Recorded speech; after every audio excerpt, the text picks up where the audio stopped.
Hello guys, आज की class का टॉपिक है रेजोनेंस। तो इस वीडियो के अंदर आपको क्लियर हो जाएगा कि रेजोनेंस क्या होता है, रेजोनेंस के लिए कौन सी कंडीशंस होती हैं और किस तरीके से आप रेजोनेंस स्ट्रक्चर्स को फॉर्म करेंगे। तो फिर स्टार्ट करते हैं आज की अपनी क्लास को। हेडिंग डालेंगे resonance.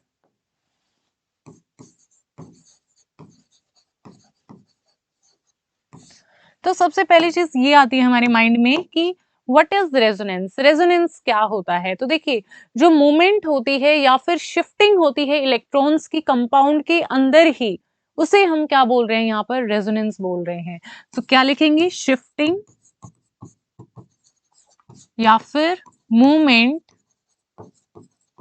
Of electrons with in the compound. Compound के अंदर ही जो शिफ्टिंग होगी, मूवमेंट होगी इलेक्ट्रॉन्स की, वो क्या हो जाएगा? रेजोनेंस हो जाएगी। एग्जाम्पल के लिए अब हम आपको बताते हैं बेंजीन के अंदर। देखिए, ये क्या है? हमारी बेंजीन।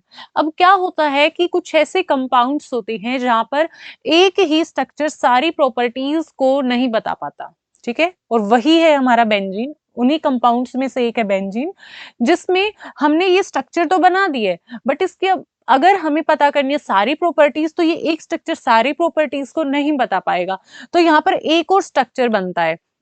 तो रेजोनेंस को और हम क्या बोलते हैं कि ऐसा फिनोमिनन है जिसके अंदर कंपाउंड्स के हम क्या फॉर्म करते हैं? दो स्ट्रक्चर्स फॉर्म करते हैं, ठीक है? दो या फिर इससे ज्यादा स्ट्रक्चर्स फॉर्म होते हैं और उससे हमें पता चलता है उनकी प्रॉपर्टीज का। और इसमें एक स्ट्रक्चर जो है वो सारी प्रॉपर्टीज को नहीं बता पाएगा। जैसे अभी बेंजीन है, तो यहाँ पर एक स्ट्रक्चर ना होके क्या होते हैं? दो स्ट्रक्चर हमारे यहाँ पर होते हैं इस टाइप से, ठीक है? ये दो स्ट्रक्चर हमारे बेंजीन के हो जाएंगे। अब इन दोनों बेंजीन का क्या बनता है? ये जो दो बेंजीन बनी है, इन्हें हम क्या बोलते हैं? रेजोनेटिंग स्ट्रक्चर, ठीक है? क्या बोलेंगे हम इनको? रेजोनेटिंग स्ट्रक्चर्स,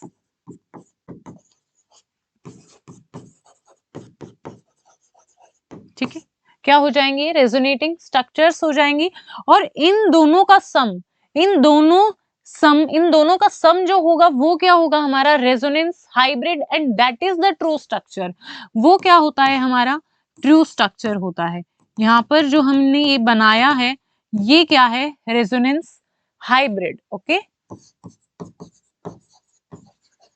ये है रेजोनेंस हाइब्रिड। तो मैंने अभी तक आपको क्या बताया? देखिए, रेजोनेंस का मतलब क्या है? शिफ्टिंग होगी, मूवमेंट होगी इलेक्ट्रॉन के कंपाउंड के अंदर ही। अब देखो, ये एक हमारा कंपाउंड है, बेंजीन है, तो इसके अंदर ही मूवमेंट हो रही है ना इलेक्ट्रॉन के। अब दूसरा मॉलिक्यूल, उसकी जरूरत नहीं पड़ रही है, मॉलिक्यूल के अंदर ही हो रही है। इसीलिए रेजोनेंस को हम क्या बोलते हैं? एक इंट्रा मॉलिक्यूलर फिनोमिनन है, मतलब मॉलिक्यूल के अंदर ही हो रहा है जो कुछ भी हो रहा है। सो रेजोनेंस क्या है? एक इंट्रा मॉलिक्यूलर फिनोमिनन है, इंट्रा मॉलिक्यूलर, ठीक है? जो रेजोनेंस है वो क्या होती है? इंट्रा मॉलिक्यूलर होती है, मतलब विद इन द मॉलिक्यूल ही होती है, मॉलिक्यूल के अंदर ही वो होगी, राइट? तो यहाँ पर हमने बेंजीन के केस को लिया है। अब एक स्ट्रक्चर जो है बेंजीन का, वो हमें नहीं बता पाएगा सारी प्रॉपर्टीज बेंजीन की। तो यहाँ पर दो स्ट्रक्चर आते हैं बेंजीन के जो ऑलमोस्ट सारी प्रॉपर्टीज को यहाँ पर बताते हैं, ठीक है? ये भी मतलब सारी ही प्रॉपर्टीज को नहीं बताएंगे, मोस्ट ऑफ, ठीक है? मोस्ट ऑफ जो प्रॉपर्टीज हैं उनको ये क्या करेंगे? हमें बता देंगे। ये जो दो स्ट्रक्चर है बेंजीन के, और इन दोनों का जो सम आएगा हमारे पास, वो क्या होगा? रेजोनेंस हाइब्रिड होगा। अब आप ये बोलोगे कि मैम क्या ये ट्रू स्ट्रक्चर है हमारे? नहीं, ठीक है? ये जो स्ट्रक्चर्स है हमारे रेजोनेटिंग जो स्ट्रक्चर्स होते हैं, रेजोनेटिंग स्ट्रक्चर हम इनको बोलते हैं, या फिर कंट्रीब्यूटिंग स्ट्रक्चर्स हम इनको बोलते हैं। तो ये जो हमारे स्ट्रक्चर्स होते हैं, ये ट्रू नहीं होते हैं, ठीक है? ये हमने जस्ट इमेजिन किए हुए होते हैं, राइट? तो ये इमेजिनरी होते हैं, ट्रू स्ट्रक्चर नहीं होते। जबकि जो रेजोनेंस हाइब्रिड है वो क्या है? हमारा ट्रू स्ट्रक्चर है, जबकि ये क्या है? हमारी इमेजिनरी स्ट्रक्चर्स है। असलियत में ऐसा कुछ नहीं होता। समझ पा रहे हो मेरी बात को? ये क्या है? इमेजिनरी है, और ये क्या है? हमारा ट्रू स्ट्रक्चर है। हम मानते हैं कि इन्हीं में कहीं लाई करेगा जो हमारा ट्रू स्ट्रक्चर होगा, राइट? तो ये क्या है? हमारी इमेजिनरी स्ट्रक्चर्स है। रेजोनेंस हाइब्रिड वो क्या है? हमारा ट्रू स्ट्रक्चर है। रेजोनेंस जो है वो एक हमारा कैसा है? इंट्रा मॉलिक्यूलर फिनोमिनन है। मतलब मॉलिक्यूल के अंदर ही क्या होता है, रेजोनेंस होता है। और रेजोनेंस एक ऐसा फिनोमिनन है जिसके अंदर क्या होता है, एक स्ट्रक्चर जो है कंपाउंड की वो सारी प्रॉपर्टीज को नहीं बताता है, दो या फिर उससे ज्यादा उनके स्ट्रक्चर्स को हम फॉर्म कर सकते हैं और वहां पर क्या होती है, मूवमेंट्स होती है इलेक्ट्रॉन की, या फिर शिफ्टिंग होती है किसकी, इलेक्ट्रॉन्स की। तो ये क्या हो जाएगी, हमारी रेजोनेंस हो जाएगी, राइट। तो अब नेक्स्ट आता है हमारे पास, फिर ऐसी कौन सी कंडीशंस हैं, ठीक है, ऐसी कौन सी कंडीशंस है जहां पर हमारी क्या होगी, रेजोनेंस होगी। तो सबसे पहली चीज तो क्या होनी चाहिए हमारे पास, कंजुगेशन, जो मैंने आपको, जो हमारा फर्स्ट लेक्चर था उसके अंदर मैंने बताया था आपको, राइट। कंजुगेशन के लिए कौन कौन सी कंडीशंस थी, वो अल्टरनेटिंग डबल सिंगल बॉन्ड्स, वो वाली चीज जो मैंने आपको बताई थी, राइट। तो नेक्स्ट हेडिंग डालेंगे क्या, conditions for resonance, conditions for resonance। So first condition यहां पर क्या होगी, जितने भी हमारे कंट्रीब्यूटिंग स्ट्रक्चर्स होंगे, वो जो एटम्स होंगे उनके अंदर सभी एटम्स नियरली सेम प्लेन में लाई करने चाहिए, ठीक है। ऐसा नहीं है कि उनका जो प्लेन है वो अलग होना चाहिए, सभी के सभी किस में लाई करेंगे, सेम प्लेन के अंदर, राइट। तो जितने भी हमारी कंट्रीब्यूटिंग स्ट्रक्चर्स होंगी, कंट्रीब्यूटिंग स्ट्रक्चर्स क्या करनी चाहिए, कंट्रीब्यूटिंग स्ट्रक्चर्स के अंदर जो एटम्स हैं वो लाई करनी चाहिए किसके अंदर, नियरली सेम प्लेन के अंदर। क्लियर हो गया ये वाला पॉइंट आपको। सेकेंड पॉइंट, नेक्स्ट क्या कहता है हमें, कि जो हम ये रेजोनेटिंग स्ट्रक्चर्स फॉर्म करेंगे या फिर जो ये कंट्रीब्यूटिंग स्ट्रक्चर्स फॉर्म करेंगे, इनके अंदर अब क्या होगा, जो हमारे इलेक्ट्रॉन्स होंगे यहाँ पर, राइट, जो इलेक्ट्रॉन्स होंगे उनकी पोजीशंस के अंदर तो डिफरेंस आएगा, इलेक्ट्रॉन्स की पोजीशन के अंदर तो डिफरेंस आएगा, बट जो अरेंजमेंट होगी एटम्स की या फिर जो हाइब्रिडाइजेशन होगी उसके अंदर कोई चेंज नहीं आएगा, वो सेम होनी चाहिए। समझ पा रहे हो, ये कंडीशंस हैं फॉर रेजोनेंस। अगर ऐसा है तो रेजोनेंस होगा, अदरवाइज नहीं होगा। तो सेकंड कंडीशन क्या होनी चाहिए, कि जो इलेक्ट्रॉन्स है हमारी उनकी पोजीशन में डिफरेंस आ जाएगा, ठीक है, उनकी ही पोजीशन में डिफरेंस आएगा, अरेंजमेंट में एटम्स की नहीं आएगा कि एटम की ही अरेंजमेंट अलग होगी, नहीं, ऐसा नहीं होगा। सो सेकंड कंडीशन क्या लिखेंगे हम, कि जो इलेक्ट्रॉन की जो पोजीशन है, इलेक्ट्रॉन की जो पोजीशन है वो क्या हो जाएगी हमारी, डिफरेंट हो जाएगी, ठीक है। इलेक्ट्रॉन की जो पोजीशंस है वो क्या होंगी, हमारी डिफरेंट होंगी, बट जो अरेंजमेंट है एटम की, यहाँ पर इलेक्ट्रॉन की पोजीशन के अंदर चेंज आ रहा है, बट जो अरेंजमेंट होगी हमारी किसकी, एटम्स की, एटम्स की जो अरेंजमेंट होगी गाइस, और जो हाइब्रिडाइजेशन होगी, एंड हाइब्रिडाइजेशन वो क्या रहेगी हमारी, सेम रहेगी। हाइब्रिडाइजेशन जो है वो क्या रहेगी हमारी, सेम रहेगी। क्या ये पॉइंट आपको क्लियर है। Second condition. नेक्स्ट हम बात करते हैं थर्ड कंडीशन की। कौन सी कंडीशन ऐसी होगी, देखो अब थर्ड कंडीशन में हमारे पास क्या होता है, कि जितने भी हमारे पास कंट्रीब्यूटिंग स्ट्रक्चर्स है, जितने भी रेजोनेटिंग हम स्ट्रक्चर्स बनाएंगे फॉर पर्टिकुलर कंपाउंड, वहां पर क्या होना चाहिए, जो नंबर ऑफ पेयर्ड और नंबर ऑफ अनपेयर्ड इलेक्ट्रॉन्स है वो सेम होनी चाहिए, ठीक है। क्या बोला मैंने, number of paired electron and number of unpaired, मतलब जो अनपेयर्ड है वो एंड जो पेयर्ड है वो क्या होने चाहिए, सेम होने चाहिए कंट्रीब्यूटिंग स्ट्रक्चर्स के अंदर, सभी कंट्रीब्यूटिंग स्ट्रक्चर्स के अंदर की हम बात कर रहे हैं, ठीक है। ये भी हम सभी कंट्रीब्यूटिंग स्ट्रक्चर्स के अंदर की बात कर रहे हैं। मान लो हमने दो कंट्रीब्यूटिंग स्ट्रक्चर बनाई है, तो वहां पे इलेक्ट्रॉन की जो पोजीशन है वो अलग अलग हो जाएंगी, बट जो एटम की अरेंजमेंट है दोनों कंट्रीब्यूटिंग स्ट्रक्चर के अंदर वो सेम रहेगी, हाइब्रिडाइजेशन है वो सेम रहेगी, राइट। तो थर्ड कंडीशन क्या हो जाएगी, number of paired and unpaired electrons क्या होंगे, सेम रहेंगे। So third condition, number of paired and unpaired electron वो क्या रहेंगे, सेम रहेंगे, ठीक है। उनके अंदर चेंज नहीं आएगा, जो नंबर ऑफ पेयर्ड इलेक्ट्रॉन है एंड जो नंबर ऑफ अनपेयर्ड इलेक्ट्रॉन है वो क्या रहने वाले हमारी, सेम रहने वाले हैं। अब नेक्स्ट आती है हमारी फोर्थ कंडीशन फॉर रेजोनेंस। अब यहां पर क्या होता है, कि जो हमारी एनर्जी होगी, समझ पा रहे हो, जो हमारी कंट्रीब्यूटिंग स्ट्रक्चर्स हम जो फॉर्म करेंगे उनकी जो एनर्जी होगी या फिर उनकी जो स्टेबिलिटी होगी वो क्या होगी, नियरली सेम आनी चाहिए, ठीक है। नियरली क्या आनी चाहिए, वो सेम आनी चाहिए। अब वो डिफरेंट भी हो सकती है ना, एनर्जी डिफरेंट होगी, स्टेबिलिटी डिफरेंट हो गई। तो अब स्टेबिलिटी में अगर डिफरेंस आ गया है तो वहां पर हम कैसे बताएंगे कि कौन ज्यादा स्टेबल है? तो इसके लिए भी मैं आपको पॉइंट्स लिख पाऊंगी, वो पॉइंट्स आपको कंसीडर करने पड़ेंगे, वो आपको ध्यान में रखने पड़ेंगे जब आप स्टेबिलिटी को कंपेयर कर रहे होंगे, स्टेबिलिटी को जब आप चेक कर रहे होंगे कंट्रीब्यूटिंग स्ट्रक्चर्स की। फाइन। और अगर एनर्जी में डिफरेंस आ जाए, स्टेबिलिटी में डिफरेंस आ जाए, तो जो ज्यादा स्टेबल होगी कंट्रीब्यूटिंग स्ट्रक्चर, दोबारा सुनेंगे, जो ज्यादा स्टेबल होगी कंट्रीब्यूटिंग स्ट्रक्चर, उसका कंट्रीब्यूशन रेजोनेंस हाइब्रिड में क्या होगा? ज्यादा होगा। देखिए मैंने क्या बताया आपको, फोर्थ जो कंडीशन है रेजोनेंस के लिए क्या होगी कि जो हमारी कंट्रीब्यूटिंग स्ट्रक्चर्स होंगी, कंट्रीब्यूटिंग जो स्ट्रक्चर्स होंगी उनमें क्या होना चाहिए? जो एनर्जी है, जो एनर्जीज हैं, जो एनर्जी है हमारी एंड स्टेबिलिटी नियरली सेम होनी चाहिए। क्या होनी चाहिए? नियरली सेम होनी चाहिए। बट अगर डिफरेंस आ गया है, अगर डिफरेंस है वहां पर एनर्जी में डिफरेंट है उनकी स्टेबिलिटी, तो जो मोर स्टेबल होगी हमारी कंट्रीब्यूटिंग स्ट्रक्चर, जो मोर स्टेबल कंट्रीब्यूटिंग स्ट्रक्चर होगी उसका कंट्रीब्यूशन क्या होगा? मोर होगा, ज्यादा होगा। किसके अंदर? In resonance hybrid. यही मैंने आपको बताया है।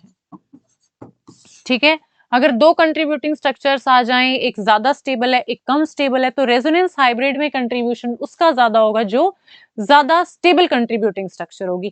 क्लियर हो गया अभी आपको पॉइंट? अब यहाँ पर ये बात आती है कि स्टेबल कौन सा होगा, कैसे हम चेक करेंगे कि ये वाली कंट्रीब्यूटिंग स्ट्रक्चर ज्यादा स्टेबल है, ये वाली कम स्टेबल है? तो उसके लिए मैं अब आपको यहाँ पर पॉइंट्स बताने जा रही हूँ, उनको आपको कंसिडर करना है। राइट, तो समझ में आ गई है कंडीशंस क्या है फॉर रेजोनेंस। अब नेक्स्ट पॉइंट आप लिखेंगे कि अगर स्टेबिलिटी के अंदर डिफरेंस आ गया है तो वहां पर हम कैसे चेक करेंगे, कैसे बताएंगे ज्यादा स्टेबल कौन होगा? सो फिर फर्स्ट पॉइंट यहां पर डालेंगे। तो फर्स्ट पॉइंट है कि जितने ज्यादा नंबर में कोवलेंट बॉन्ड होंगे, जितने ज्यादा कोवलेंट बॉन्ड होंगे, स्टेबिलिटी उतनी ही ज्यादा होगी कंट्रीब्यूटिंग स्ट्रक्चर की। समझ पा रहे हो बात? क्या बोला मैंने कि जितने ज्यादा कोवलेंट बॉन्ड होंगे, ठीक है, जितने ज्यादा नंबर में, ग्रेटर नंबर में covalent bond, more is the stability. तो कोवलेंट बॉन्ड्स जितने ज्यादा, स्टेबिलिटी क्या होगी? उतनी ही ज्यादा होगी। ठीक है, एग्जाम्पल से आपको बताते हैं। चलो, कार्बन डबल बॉन्ड कार्बन, ये डबल बॉन्ड कार्बन। अब यहां पर हम कंट्रीब्यूटिंग स्ट्रक्चर बना रहे हैं इसकी, CH2, ये हो जाएगा CH, यहाँ पर CH2। अब देखो डबल बॉन्ड सिंगल डबल ऐसे है, अब ये डबल बॉन्ड क्या करे? यहाँ पर आ जाए। ठीक है, ये डबल बॉन्ड यहाँ आएगा तो ये वाला डबल बॉन्ड यहाँ शिफ्ट हो जाएगा। तो कैसा चार्ज आ जाएगा यहाँ पे? देखो CH2 CH, यहाँ डबल बॉन्ड आ जाएगा, यहाँ पर CH और यहाँ पर क्या आ जाएगा? CH2। ठीक है, इस तरीके से हो जाएगा। अब यहाँ पे देखो, यहाँ से चार्ज यहाँ गया है तो इसके पास क्या होगी? इलेक्ट्रॉन की कमी, तो यहाँ हो जाएगा पॉजिटिव चार्ज। और इसके पास इलेक्ट्रॉन शिफ्ट हुए हैं, ठीक है, ये वाला बॉन्ड यहाँ शिफ्ट हो गया, तो इसके पास इलेक्ट्रॉन क्या हो जाएंगे? आए हैं, तो इसके ऊपर कैसा चार्ज? नेगेटिव चार्ज हो जाएगा। क्लियर हो गई मेरी बात आपको? अब देखिए यहाँ पर क्या है? कोवलेंट बॉन्ड ज्यादा है ऑब्वियसली, यहाँ पर तो क्या आ गया? हमारी चार्ज डेवलप हो गई, चार्जेस आ गए बॉन्ड हटके। तो जितने ज्यादा कोवलेंट बॉन्ड उतनी ज्यादा स्टेबिलिटी। तो ये अगर मैं आपसे पूछूं, यस गाइस, अगर मैं आपसे पूछ रही हूं कि कंपाउंड फर्स्ट ज्यादा स्टेबल है या सेकंड ज्यादा स्टेबल है? Yes, you answer. कौन सा ज्यादा स्टेबल होगा? फर्स्ट ज्यादा स्टेबल होगा या सेकंड ज्यादा स्टेबल होगा? तो पॉइंट आपको ध्यान में अगर है तो आपका आंसर गलत नहीं होगा। तो स्टेबल कौन सा होगा? फर्स्ट वाला ज्यादा स्टेबल होगा। So first. क्यों? जितने ज्यादा कोवलेंट बॉन्ड्स उतनी ज्यादा स्टेबिलिटी। ठीक है, अब सेकंड देखो। अब सेकंड कंडीशन में आपको क्या देखना है? यहाँ पर अगर चार्जेस का सेपरेशन हो रहा है तो वहां पर स्टेबिलिटी कम हो जाएगी। कोई बात नहीं, अगर आपको ऐसे लाइन समझ में नहीं आ रही, एग्जाम्पल में आपको बताऊंगी, उससे क्लियर हो जाएगा। तो चलिए सेकंड पॉइंट में आप लिखेंगे कि अगर सेपरेशन ऑफ चार्जेस है तो क्या होगा? स्टेबिलिटी डिक्रीज हो जाएगी। क्या हो जाएगी? स्टेबिलिटी कम हो जाएगी, ठीक है, अगर सेपरेशन ऑफ चार्जेस है। तो एक ऐसी कंट्रीब्यूटिंग स्ट्रक्चर है जहां पर क्या हो रहा है, सेपरेशन हो रहा है चार्जेस का, मतलब जहां पर चार्ज आ रहे हैं, और एक ऐसी कंट्रीब्यूटिंग स्ट्रक्चर है जहां पर कोई चार्ज नहीं आ रहा। तो स्टेबल कौन सी होगी, जिसमें कोई भी चार्ज नहीं आ रहे हैं। सेपरेशन ऑफ चार्जेस से स्टेबिलिटी क्या होती है, कम होती है। फॉर एग्जाम्पल, चलिए एग्जाम्पल देखते हैं यहाँ पे, R C double bond O O H, यहाँ पर ये इलेक्ट्रॉन्स हैं। अब क्या होगा अब देखिए ये वाले इलेक्ट्रॉन यहाँ शिफ्ट कर गए और ये वाला जो बॉन्ड है यहाँ शिफ्ट कर जाएगा, तो क्या बनेगा यहाँ से, अब आर सी, ऑक्सीजन पे कैसा चार्ज, नेगेटिव आ जाएगा, यहाँ बन जाएगा डबल बॉन्ड, और ऑक्सीजन पे कैसा, पॉजिटिव चार्ज, और यहाँ पर हाइड्रोजन। अब मुझे आप बताओ, शाबाश, कंपाउंड फर्स्ट ज्यादा स्टेबल है या सेकंड ज्यादा स्टेबल है? शाबाश, जल्दी से बताओ कौन सा ज्यादा स्टेबल होगा, बताइए, सेकंड होगा या फर्स्ट होगा? क्या बताया मैंने, सेपरेशन ऑफ चार्जेस जितना ज्यादा होगा, अगर सेपरेशन ऑफ चार्जेस है तो स्टेबिलिटी क्या होगी, कम होगी। क्या यहाँ पर कोई चार्ज है? नहीं, कोई भी चार्ज नहीं, यहाँ पर देखो कोई भी चार्ज नहीं है। क्या यहाँ पर चार्ज है? ध्यान से देखो, यस, एक तो ये चार्ज है, ये चार्ज है, तो यहाँ सेपरेशन हो रहा है चार्जेस का, पॉजिटिव नेगेटिव, तो यहाँ स्टेबिलिटी कम हो जाएगी। तो इसलिए स्टेबल कौन है ज्यादा, फर्स्ट वाला ज्यादा स्टेबल हो जाएगा, ठीक है, क्योंकि यहाँ पर क्या हो गया, सेपरेशन हो गया चार्जेस का। तो ऐसे आपको कंपेयर कर लेना, ऐसे आपको पता चल जाएगा कि स्टेबिलिटी किसकी ज्यादा होगी। अगर आपको पॉइंट्स क्लियर हैं तो आपके आगे कितने ही नंबर ऑफ एग्जांपल्स लाके रख दिए जाएं, आप 1 मिनट में बता दोगे, मिनट भी नहीं लगेगी पूरी, ठीक है।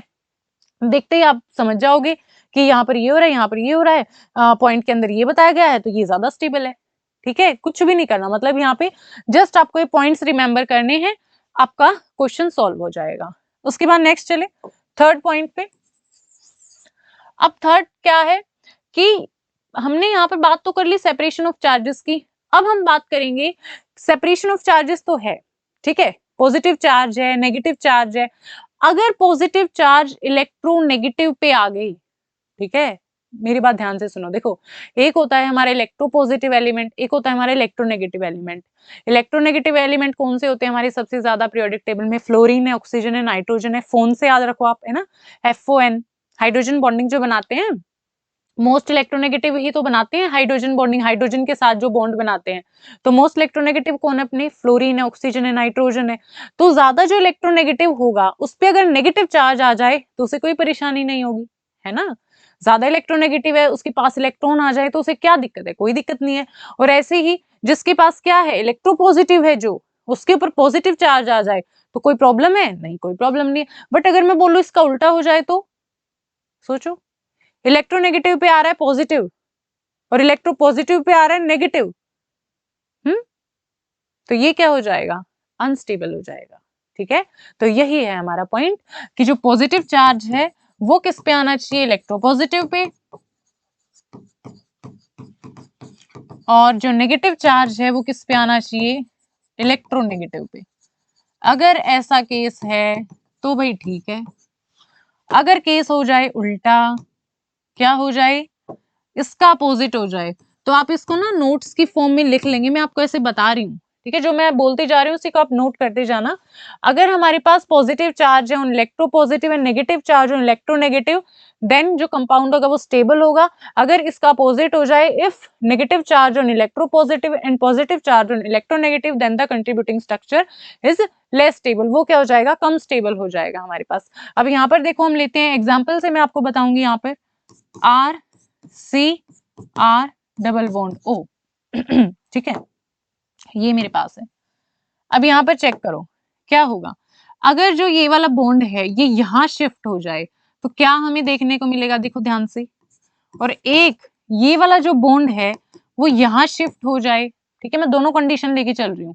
अगर ये बॉन्ड यहाँ शिफ्ट हुआ तो मैं ये वाली मैं बना रही हूँ कंट्रीब्यूटिंग, आर सी आर। अब यहाँ पर कार्बन पे हुआ तो कार्बन पे नेगेटिव चार्ज हो जाएगा और ऑक्सीजन पे पॉजिटिव चार्ज, और अगर ऑक्सीजन पे जा रहा है तो क्या होगा, ऑक्सीजन पे गए ना इलेक्ट्रॉन्स, तो ऑक्सीजन पे कैसा, नेगेटिव, और कार्बन पे कैसा, पॉजिटिव। तो अब मुझे बताओ स्टेबिलिटी कहाँ ज्यादा है, यस, चेक करके बताओ, फर्स्ट ज्यादा स्टेबल है, सेकंड ज्यादा स्टेबल है, या थर्ड ज्यादा स्टेबल है? यस यस गाइस, बताओ कौन ज्यादा स्टेबल होगा यहाँ पे? बोलिए कौन होगा? सबसे ज्यादा तो ये वाला होगा, कोई चार्ज सेपरेशन नहीं है ना, बताया था सबसे मोस्ट स्टेबल होगा ये। इसके बाद देखना है सेकंड और थर्ड में से कौन स्टेबल है। अब ये वाला पॉइंट याद कर लो, क्या बताया मैंने कि अगर इलेक्ट्रोपॉजिटिव पे पॉजिटिव चार्ज है तो स्टेबल है, इलेक्ट्रोनेगेटिव पे नेगेटिव चार्ज है तो स्टेबल है। अब ऑक्सीजन कैसा होता है? यस, ऑक्सीजन कैसा है? इलेक्ट्रोनेगेटिव है। कैसा है? इलेक्ट्रोनेगेटिव है। अगर इसके ऊपर कैसा चार्ज आ जाए? इलेक्ट्रो नेगेटिव पे अगर नेगेटिव ही चार्ज आ जाए तो स्टेबल है वो, है ना। इलेक्ट्रोपॉजिटिव पे पॉजिटिव आ जाए तो स्टेबल है वो। बट यहाँ पे क्या हो रहा है? वही हो रहा है। वहां पे क्या हो रहा है? अपोजिट हो रहा है। इलेक्ट्रोनेगेटिव पे positive charge, highly unstable. Electropositive पे नेगेटिव चार्ज, हाईली अनस्टेबल। तो ये क्या है? अनस्टेबल। और ये क्या है? अपना स्टेबल। सो ये हो जाएगा मोर स्टेबल। अगर इन दोनों को कंपेयर करें, अगर इन तीनों में कंपेयर करेंगे तो पहले नंबर पे ये आएगा, फर्स्ट पे ये आएगा, सेकंड पे ये आएगा, थर्ड पे ये आएगा। सबसे कम सॉरी, फर्स्ट पे ये आएगा, सेकंड पे ये आएगा, और थर्ड पे सबसे लास्ट में वो जाएगा। ठीक है, और आपको रीजन पता चल गया है इस ट्रेंड का पूरे का, कैसे आए ये? कोई चार्ज नहीं है, सबसे ज्यादा स्टेबल। अगर चार्जेस आ जाएं तो इलेक्ट्रोनेगेटिव पे नेगेटिव होना चाहिए, इलेक्ट्रोपॉजिटिव पे पॉजिटिव, दैट्स व्हाई ये ज्यादा स्टेबल। तो फर्स्ट तो सबसे ज्यादा होगा, उसके बाद थर्ड होगा, उसके बाद सेकंड होगा। ठीक है, ये हम बता सकते हैं यहाँ से सबसे ज्यादा स्टेबल, मोस्ट स्टेबल। ये क्या है? स्टेबल है। इस वाले से ये वाला स्टेबल है। ठीक है, सेकंड सबसे लास्ट में, क्योंकि पॉजिटिव चार्ज किस पे आ रहा है? इलेक्ट्रोनेगेटिव पे, और नेगेटिव चार्ज किस पे आ रहा है? इलेक्ट्रोपॉजिटिव। इजी बिल्कुल पॉइंट। ठीक है, तो आप इनको याद रखेंगे तो कोई प्रॉब्लम नहीं आएगी। ठीक है, तो यहाँ पर ये हमने किसकी बात कर ली है? चार्जेस की बात कर ली। ठीक, अब मैं आपको जो पॉइंट बताने जा रही हूँ उसको ध्यान से सुनना। मैं बोल रही हूँ कि अगर लाइक चार्जेस एडजेसेंट एटम्स पे आ जाए, मतलब एडजेसेंट एटम्स, एक कार्बन है इससे नेक्स्ट वाले कार्बन पे एक जैसे चार्जेस आ जाएं तो क्या होगा? स्टेबिलिटी कम होगी। ठीक है, सो फोर्थ पॉइंट, अगर लाइक चार्जेस आ जाएं, अगर क्या आ जाएं? लाइक चार्जेस एडजेसेंट एटम्स पे आ जाएं, like charges on adjacent atoms, तो क्या होगा? स्टेबिलिटी कम हो जाएगी। ठीक है, समझ आया? नहीं आया कोई बात नहीं, एग्जाम्पल से समझो। देखो, R C double bond O, C double bond O, R. अब यहां पर हमने क्या ड्रॉ किया है?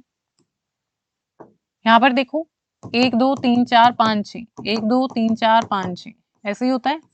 अब यहाँ देखो, ये वाला जो बॉन्ड है वो यहाँ शिफ्ट हो गया, ये वाला बॉन्ड अगर यहाँ शिफ्ट हो जाए तो क्या फॉर्म हो जाएगा? यहाँ पर देखो ध्यान से, आर सी सी, यहाँ पर आर हो जाएगा, और ये वाला बॉन्ड यहाँ शिफ्ट हो गया तो इसके ऊपर नेगेटिव चार्ज आ जाएगा। यहाँ पर क्या होंगे? 4 होंगे, है ना। 1 2 3 4, 1 2 3 4। तो इनके ऊपर ये वाला बॉन्ड शिफ्ट हो गया है तो कैसा चार्ज आ जाएगा? दोनों ऑक्सीजन के ऊपर नेगेटिव चार्ज आ जाएगा। 1 2 3 4 5 6, 1 2 3 4 5 6। ठीक है, तो अब देखो एडजेसेंट, इस वाली कार्बन से नेक्स्ट वाली कार्बन पे, इससे नेक्स्ट एडजेसेंट एटम से, और इन पे क्या हो गया हमारे पास? इन ऑक्सीजन पे सेम चार्ज आ गया। कैसा चार्ज? Negative charge. तो ये क्या हो गया भाई? अनस्टेबल हो गया। अब अगर मैं आपसे पूछूं फर्स्ट और सेकंड में से स्टेबल कौन है, तो भी फर्स्ट स्टेबल होगा। ठीक है, क्लियर हो रही है बात? क्योंकि यहाँ पर एडजेसेंट एटम्स पे लाइक चार्जेस आ गए, और क्या करते हैं? लाइक चार्जेस रिपेल करते हैं, तो अनस्टेबल हो जाएगा। फाइन, इजी था बिल्कुल पॉइंट। ओके, चलिए अब नेक्स्ट पॉइंट क्या है? नेक्स्ट पॉइंट है यहाँ पर, अगर हमारा ऑक्टेट रूल जो है, अगर वो ओबे नहीं होता है, ठीक है, अगर ऑक्टेट रूल वॉयलेट्स हो जाता है, वो ओबे नहीं होता है, तो उस कंट्रीब्यूटिंग स्ट्रक्चर्स को हम, उस पर्टिकुलर कंट्रीब्यूटिंग स्ट्रक्चर्स को हम नहीं मानेंगे, उसको कंसिडर हम नहीं करेंगे। एग्जाम्पल से मैं आपको समझाती हूँ। देखो, अगर हमारा जो ऑक्टेट रूल है, अगर वो क्या होगा? ओबे नहीं होगा किसी कंट्रीब्यूटिंग स्ट्रक्चर में, तो जो कंट्रीब्यूटिंग हमारा स्ट्रक्चर होगा उसको हम कंसिडर नहीं करेंगे। ठीक है, देखो फॉर एग्जाम्पल है हमारे पास CH2 double bond CH positive, ठीक है, ये हमारे पास है। क्लियर? अब देखो यहाँ पे नाइट्रोजन के पास कितने इलेक्ट्रॉन है, 6 यहाँ से 7 8 8, ऑक्टेट कंप्लीट है, कोई प्रॉब्लम नहीं है। अब अगर इसकी हम रेजोनेटिंग स्ट्रक्चर ड्रॉ कर दें, यहाँ पर इलेक्ट्रॉन अगर शिफ्ट हो गए तो अब मुझे बताओ क्या होगा। यहाँ पर ये CH2, यहाँ पर सिंगल बॉन्ड CH, यहाँ डबल बॉन्ड, यहाँ पर N और यहाँ पर H3। अब इलेक्ट्रॉन यहाँ गए हैं तो इसके ऊपर कैसा चार्ज, पॉजिटिव चार्ज, इसका पॉजिटिव खत्म और यहाँ पर कैसा आ जाएगा, पॉजिटिव चार्ज आ जाएगा। बट अब ध्यान से चेक करो, बिल्कुल ध्यान से चेक करो, नाइट्रोजन के पास कितने इलेक्ट्रॉन आ रहे हैं, देखो ध्यान से। नाइट्रोजन जो है उसके पास कितने इलेक्ट्रॉन है,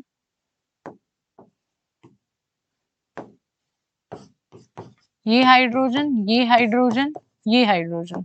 अब देखो यहाँ पे कितने इलेक्ट्रॉन है, 1 2 3 4 5 6 7 8 9 10, कितने इलेक्ट्रॉन, 10 इलेक्ट्रॉन। बट ऑक्टेट में कितने आते हैं, 8 इलेक्ट्रॉन। क्या यहाँ पर ऑक्टेट जो रूल है वो ओबे हो रहा है, नहीं ओबे हो रहा है, क्योंकि ऑक्टेट रूल में तो क्या है, ऑक्टेट में कितने होने चाहिए, 8 इलेक्ट्रॉन्स होने चाहिए। बट यहाँ तो ऑक्टेट में कितने आ गए, 10 इलेक्ट्रॉन्स, तो इसलिए क्या होगा, ये हमारा अनस्टेबल हो जाएगा। ठीक है, क्यों हुआ, इसके पास तो कोई डी ऑर्बिटल भी नहीं है। क्या नाइट्रोजन के पास कोई डी ऑर्बिटल होता है, क्या डी ऑर्बिटल होता है, नहीं, कोई डी ऑर्बिटल नहीं है। और ऑक्टेट में 8 इलेक्ट्रॉन होने चाहिए, बट यहाँ पर आगे हमारे पास 10 इलेक्ट्रॉन, तो क्या हो गया, ये अनस्टेबल हो गया। ठीक है, तो ये कंट्रीब्यूटिंग स्ट्रक्चर जो है इसको हम मानेंगे ही नहीं, इसको हम कंसिडर ही नहीं करेंगे। ठीक है, तो ये सारे पॉइंट्स आपको ध्यान में रखने हैं। लास्ट पॉइंट नोट करेंगे, लास्ट पॉइंट नोट करेंगे कि जितने ज्यादा, more the number of resonating structures, जितने ज्यादा गाइस क्या होंगे हमारे पास, रेजोनेटिंग स्ट्रक्चर्स होंगे, उतनी ही ज्यादा स्टेबल होगा रेजोनेंस हाइब्रिड। ठीक है, more stable is the resonance hybrid,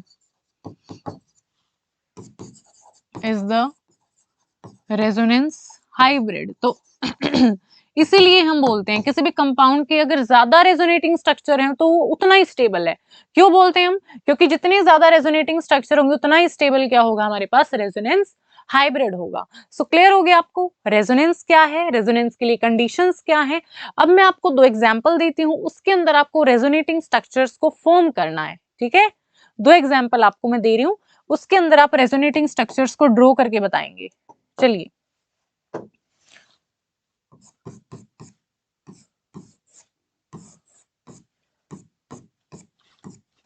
ये ऑक्सीजन, हाइड्रोजन, एक यहाँ पे आप करेंगे ड्रॉ, एक इसका ड्रॉ करोगे और एक इसका ड्रॉ करोगे, CH2 पॉजिटिव। ठीक है, इन दोनों के आपको रेजोनेटिंग स्ट्रक्चर जो है अपनी कॉपी में बनाने हैं।